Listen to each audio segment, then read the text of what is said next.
umukino mutsinda ekipe y'Agaseke mu kubusa n'umukino wagendekeye ku Rwanda. Ibyo twitsinze kimwe ku busa ntabwo ari match yoroshye, ibintu byo gushima kuko amanota twari tuyiteguye cyane, ibyo twabasha kuyabona turebe ko twagaruka kandi muri kose tubonye ko ubu ngubu hari ikintu cyiza kigaragara kise twitwongeramo. Umukino mutsinze ariko n'undi muracyari ku mwanya wa nyuma, ikize cyo mu cyiciro cya mbere kiteye gite?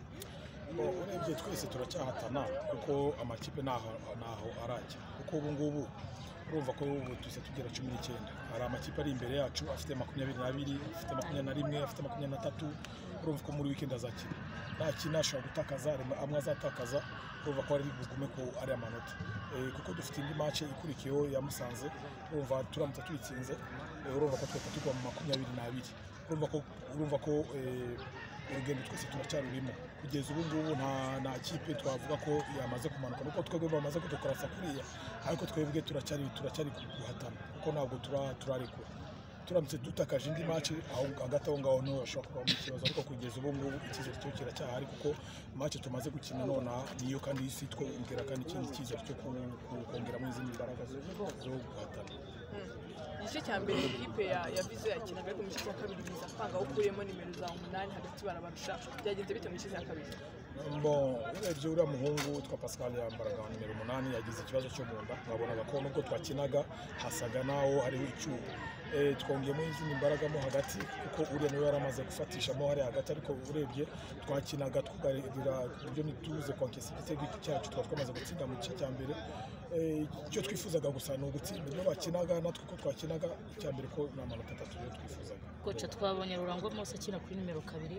Chimerora ajya kuri nimero 3, birasa nkaho nyine impande zasaga nkaho bahengetse kuko Rurangwa Mose tumenyere muri axe. Ese kwa kugira ngo uzibire impande za Gasogi ko yakoze ihuta cyane? Yego nabyo byari birimo kuko twavugaga ko Amani yaramaze igihe adakina, twashaka tumugarure kuko twavuga ko muri axe ari umukino ufite amakarton jaune 2, tuvuga ngo aramutse adakinnye, aramutse avuyemo agize karton jaune ya 3, eske match ikurikiyeho kandi Amani yarafite match nyinshi adakina, tugomba kwanza kumugarura muri esprit ku buryo abashe gukina. Niyo mpamvu babonye Mose no kuri kabiri ni wakina, Laurent ni polyvalent hose kuko twari dufite umusimbura wo kuri 3 wo twakinesheje ubushize, nubwo naganijuru nawe arahari, urumva ko twari dufite shwa nyinshi zo gukora ko hari nani kibazo Septième match avec un seul victoire,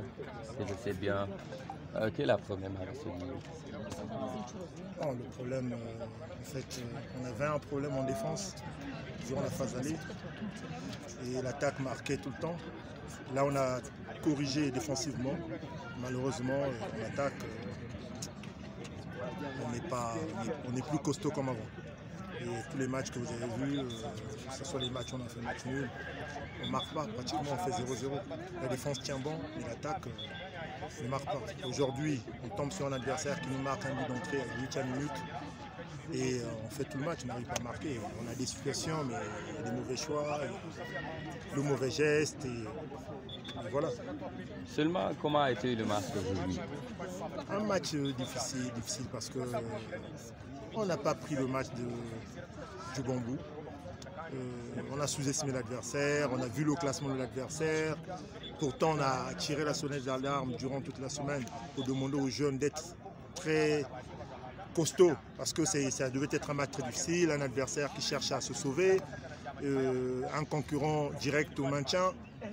Malheureusement, on est arrivé sur le terrain, on n'a pas fait ce qu'il fallait. Aujourd'hui, on sort avec beaucoup de déceptions.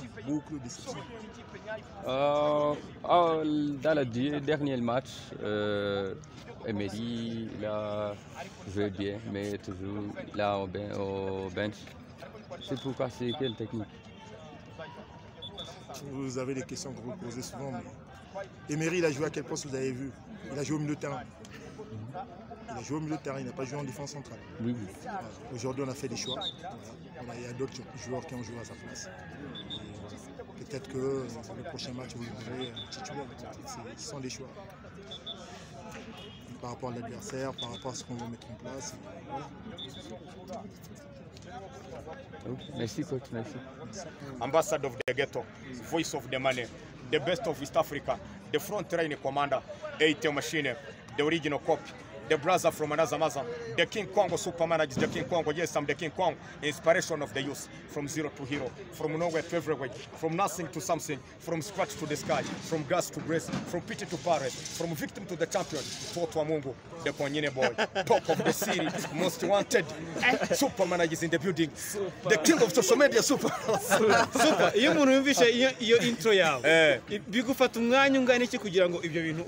ubirepete ubifate mu mutwe kwera ntabwo ushobora kweberwa amazina y'abana wabyaye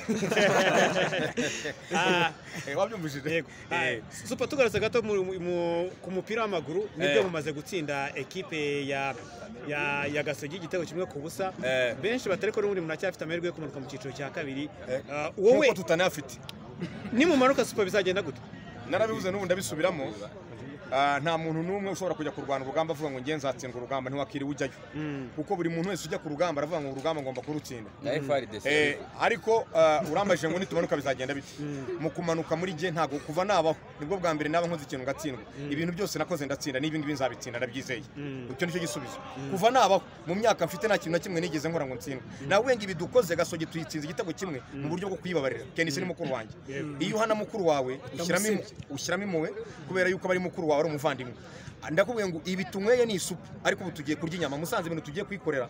ubujije twayikubise bina urabyibuka ubujije twayikubise bina ubu rero ni 8 cyangwa bikaba 16 kane gukuba kane ubwo nabyo ntibizabatangaza ariko icyo twizeye nuko ubu ngubu match zisigaye zose ikipe ya Fizi iraziteguye kandi tugomba kuzitsinda super Musanze ko ari ikipe yabayemo ifite n'ikibuga kibi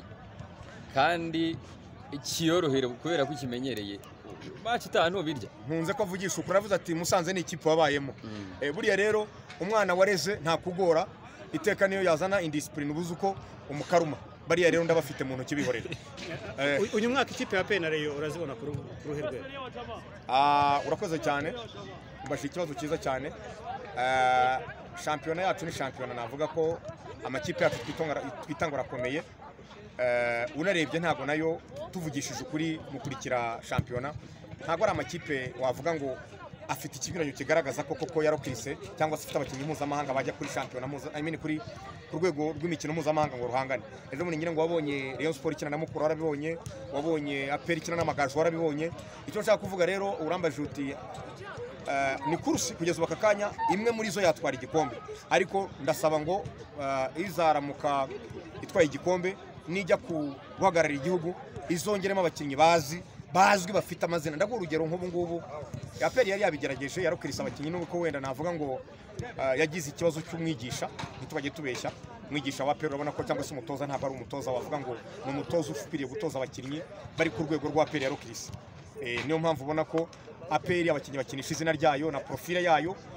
no kumva ko bakinira ikipe ifite profile nka APR ariko umutoza w'umurebye rwose urabona ko warabibonye bakina na Pyramide yatsinze igitego arafunga yatsinze igitego ahangaha bakina mu mahoranirwa kugihagararaho ibyo navuga rero warumbaje ikibazo cyiza niharamuka igikombe irimo igitwaye cyangwa se niziramuka zose zihagarariye igihugu cyacu haba muri Confederation cyangwa Champions League bazongeremo guhindura cyane ku buryo tutazongera kujya tuvira mu majonjora Traoré super hanze y'umupira Alem kuyitabye Imana ni umunyamuziki nka nawe ukaba undi akaba umunyamupira akaba umunyapolitike nawe ugakunda politike iki kintu wamuvugaho yari muntu ki kuri wowe icyambere urakoze cyane icyambere cyo namuvugaho twahombye mu buryo bubiri twahombye mu buryo bwa entertainment n'uburyo bw'igihugu en general entertainment kuko urabizi ko yafashije abahanzi nka bagisupusupu bamenyekanye kubera we hari wa mukobwa bitaga Clarisse nawe uribuka ko yabaye manager we mu by'ukuri sector to entertainment yahombye umuntu wari ufite akamaro sector yacu mu buryo bw'imyidagaduro n'imikino ariko mu rwego rw'igihugu noneho cyangwa se abanyarwanda twapfushije umuvandimwe ubwo rero navuga yuko ni ibintu bibabaje cyane ariko ndihanganisha igihugu ndihanganisha umuryango we ni isomo riba rigaragaza ko uyu munsi cyangwa se aho uri n'ibyo ufite nibyo ukwiriye kuvuga ko uzi neza ariko nyuma y'isegonda rimwe nyuma umuntu akwaje ngo nyuma y'isegonda rimwe none ahangaha harabiki bivuga uti bizwi n'Imana kuko impamvu mbivuze ngire ngo ntago hari haciye igihe kirekire mwumva atanga ibiganiro avuga mu buryo bwa politikare ariko urabona ko umubiri nyine abanyarwanda nibo bavuga ngo utazi igihatse ngo umubiri ubyara udahatse ya ni uko nguko rero ni ukwihangana n'ibyago. Aba mu Kiswahili baravuga ngo dunia ni njia, tuko njiani tunatembea, tuko kwenye safari, kila mmoja na muda wake. Turi mu nzira mu isi, buri muntu afite igihe cye, kandi nuko gusa urupfu rutamenyerwa, ariko navuga yuko tugomba guhora twiteguye ko turi mu mubiri, twambaye umubiri isaha n'isaha, Imana ishobora kuguhamagara. Super, ngira ngo urumwe mu bantu bakunda showbiz n'ubundi by'umwihariko, ukunda abahanzi ndetse ukunda n'ibyo bakora, ukunda